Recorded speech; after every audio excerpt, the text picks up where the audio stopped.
Ouvimos a narração de Jesus a seus discípulos sobre a parábola do homem rico, que confiou os seus bens a um administrador. Um senhor muito rico que confia os seus bens a um administrador. Este homem começou a esbanjar os bens do seu senhor, que ao descobrir então, agora ele vai lhe despedir. Mas antes ele teve um tempo para prestar conta de sua administração. O Senhor pediu que ele prestasse conta de sua administração. Vamos logo traduzindo e interpretando quem são esses personagens. Quem é este homem rico? É Deus. É Deus que criou tudo o que existe. Deus que fez tudo do nada. E quem é esse administrador infiel, que esbanja, que desperdiça, que passa a perna no seu senhor, do seu patrão, que é Deus? Quem é o administrador? Somos nós, eu e você. Nós, filhos de Deus, que recebemos dele o poder de administrar muitas coisas. A nossa vida, o nosso corpo, os nossos dons, a nossa família, os filhos, as coisas materiais. Vejam quantas coisas nós administramos. Não são nossos. O nosso corpo é templo do Espírito Santo. Ele não é da gente. A nossa família, Deus nos deu, nos emprestou para a gente administrar, cuidar. E assim também toda a realidade material. Nós somos administradores. A esperteza do administrador de esbanjar os bens do seu senhor é a nossa imagem, que usufruímos de tudo que Deus criou e nos deu. Quando pelo nosso pecado nos desviamos, nos esquecemos, nos apartamos daquilo que Deus quer de nós, a santidade. Deus quer que nós sejamos santos. E entenda que a má administração do que nós recebemos de Deus, como diz o profeta Amós, na primeira leitura desta missa, desejando logo passar a lua nova e o sábado, para diminuir medidas, aumentar pesos e adulterar balanças, trata-se de uma negação ao nosso Senhor, por uma busca fora do controle, pelo lucro, pela ilusão das riquezas, por uma vida conforme a nossa vontade e não a vontade de Deus. Mas voltando ao Evangelho, o administrador, sabendo que iria se lascar, ele teria que prestar contas ao seu senhor. E agora, sem emprego, não tendo força de trabalhar duro como cavar, cheio de vergonha de mendigar, ele teve a brilhante ideia, entre aspas, de sacanear ainda mais o seu senhor, para buscar benefícios próprios, buscando amizades que lhe favorecessem futuramente. Então, ele beneficiou os devedores do seu patrão, diminuindo a dívida, de modo que eles não esquecessem do favor que estava lhe concedendo. Ao que o Senhor então elogia a esperteza do administrador desonesto, sentenciando que os filhos desse mundo são mais espertos em seus negócios do que os filhos da luz. Aqui entenda, meus irmãos, não é o foco o elogio pela esperteza para fazer alguma coisa errada, como foi o caso desse administrador, mas aqui importa a chamada de atenção de que nós, cristãos batizados, filhos da luz, devemos aprender a sermos também espertos para buscar as coisas de Deus, o reino do céu.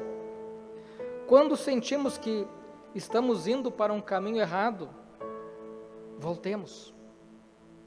Quando vemos nosso irmão indo para uma direção contrária a Deus, à vontade de Deus, aquilo que Ele nos pede, devemos exortar com caridade, Sejamos, meus irmãos, espertos. Quando estamos na direção certa, perseveremos, pois quem está de pé, cuidado para não cair, também diz a primeira carta de São Paulo aos Coríntios. É certo que é muito mais fácil a esperteza mundana, pecaminosa, mas nós precisamos exercitar a esperteza para fazer as coisas santas. Devemos nos perguntar, por que somos tão espertos nos negócios que envolvem dinheiro e relaxamos na esperteza das coisas espirituais? Por que nos preocupamos tanto com as coisas materiais, com o prazer do corpo, quando relativizamos, por exemplo, a vivência nos sacramentos, a participação da Santa Missa, a comunhão em estado de graça, a confissão frequente, a pureza, a castidade, o sacramento do matrimônio, a disponibilidade de colaborar com a evangelização, colocando os nossos dons a serviço? Por que será que relativizamos essas coisas, mas não relativizamos aquilo que é ligado ao dinheiro? Jesus diz: usai o dinheiro injusto para fazer amigos, pois quando acabar, eles vos receberão nas moradas eternas.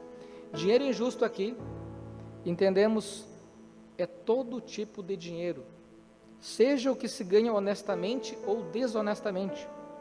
Todo dinheiro, ele pode ser visto como injusto, no sentido de que ele pode nos corromper, fazendo-nos viver loucamente atrás dele, e esquecer que na nossa vida nós temos que primeiro correr, não é atrás do dinheiro, mas é atrás de Deus, das coisas do céu.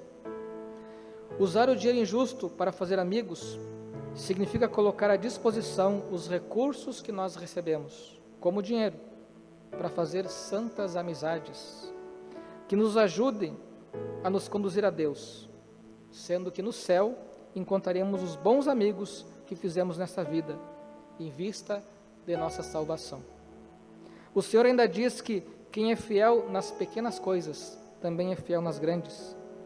E quem é injusto nas pequenas, também é injusto nas grandes. Um grande ladrão, antes ele fez um pequeno furto, por exemplo. Um homem justo, em grandes coisas, ele chegou a esse estado de justiça porque ele foi justo nas pequenas coisas.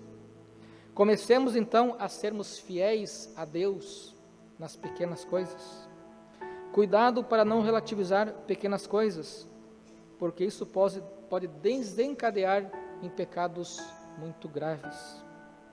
Aliás, por que quase ninguém busca o sacramento do matrimônio? Porque uma geração de pais começou a relativizar pequenas coisas nos namoros dos filhos e hoje tudo parece normal, mas não é. Um grande viciado em droga ou em pornografia começou em uma pequena experiência, em uma pequena exceção. Continuou Jesus: se vós não sois fiéis no que é dos outros, quem vos confiará o verdadeiro bem? Todos nós administramos coisas que não são nossas, como já disse. Administramos nossa casa, nossa família, pessoas e até mesmo nosso corpo, que não é simplesmente nosso, pois, como já disse também, nós somos templo do Espírito Santo. Sendo fiel, santo no que é dos outros, os outros darão aquilo que nós merecemos. E Deus, que também é um outro, nos dará o que nós merecemos. Traduzindo aqui, sendo honesto e justo com o que é alheio, receberemos a recompensa pelo bem que nós fizemos. Se não plenamente nesta vida, receberemos sim na vida eterna. Finalmente, não podemos servir a dois senhores ao mesmo tempo, a Deus e ao dinheiro, vai dizer o Evangelho de São Lucas, pois facilmente o dinheiro nos escraviza e nós relativizamos a Deus. Dificilmente o rico entrará no reino dos céus. Sejamos espertos, busquemos as coisas do alto, saibamos que Deus quer que todos se salvem.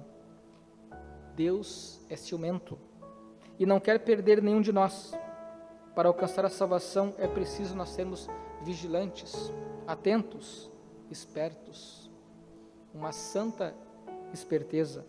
Não a esperteza do mundo, sem Deus, mas uma esperteza santa, que prefere ficar com as coisas de Deus do que com as coisas do mundo.